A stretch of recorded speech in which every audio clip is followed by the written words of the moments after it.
Let's think a little bit about the graphs of absolute value functions. And I've defined one right over here. F of x is equal to -3 times the absolute value of x minus 1 plus 9. And then we've constrained its domain. This is for x being, or -4 is less than or equal to x, which is less than or equal to 5. And I encourage you to pause this video and try to graph this on your own. And clearly you could graph this by just trying out different x values and plotting the corresponding x and f of x values.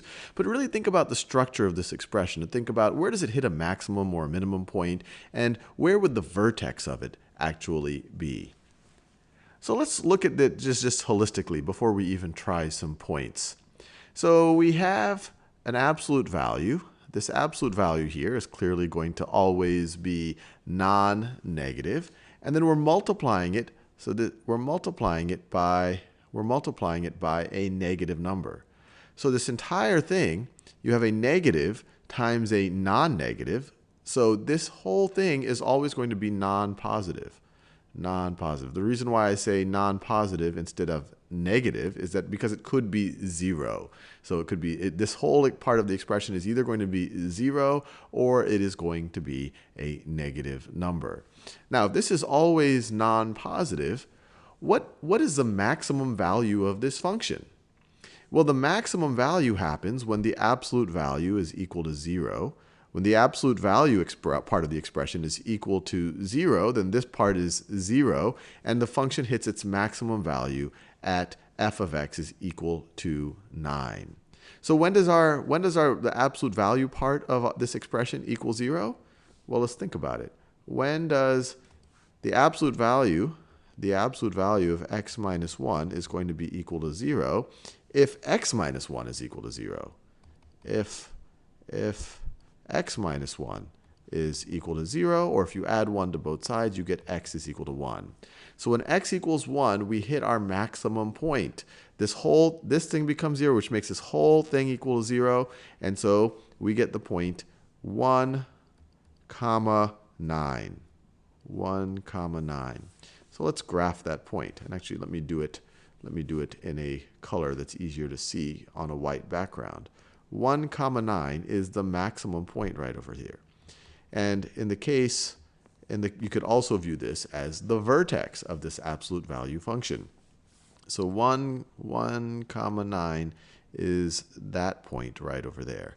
And so we can already guess the general shape of this. An absolute value function either looks something like that, or it looks something like that. It would look like this if the coefficient right over here, I guess maybe I shouldn't call it a coefficient, the thing multiplying the absolute value was positive, then it would be upward opening like that. But since it is negative, it is going to be downward opening. We hit a maximum point at the vertex in this case we're just talking about for the reasons we just discussed. But then what happens there? What happens to the right of that vertex, and what happens to the left of this vertex? Well, we don't have to do it this way. Once again, you could just try out points if you like, but I like to really analyze what's going on here.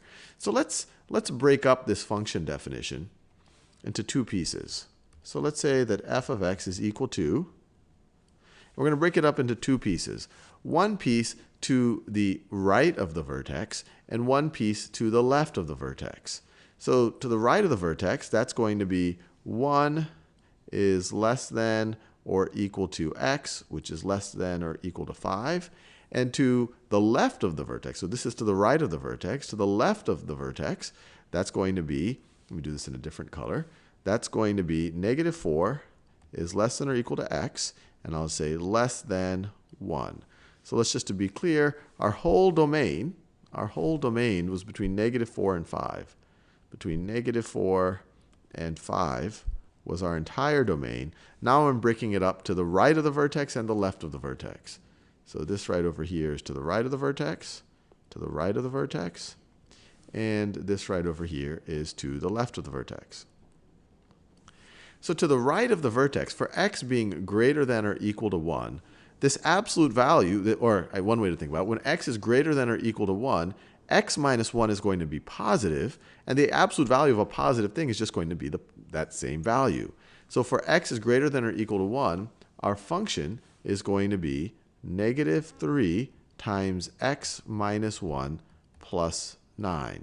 Or if you wanted to distribute the negative 3, this would be the same thing. Actually, let me write it over here so that we can write the simplified version. So it would be, let me give myself some space. So for x is greater than or equal to 1, we don't have to think about the absolute value, so it would be negative 3 times x minus 1 plus 9, which is negative 3x plus 3 plus 9, or negative 3x plus 12. So it's going to be negative 3x plus 12 when x is greater than or equal to 1. And the really interesting thing is here is the slope here is negative. We have a slope of negative 3.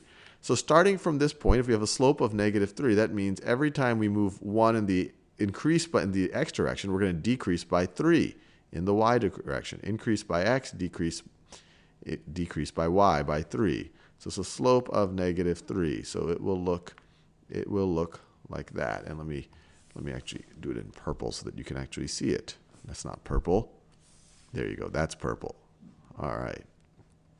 So it would look like that. And actually, let me just make it clear. This is what I'm talking about. Right over here. That piece of the function is going to look like that. Now, what about when x is less than 1?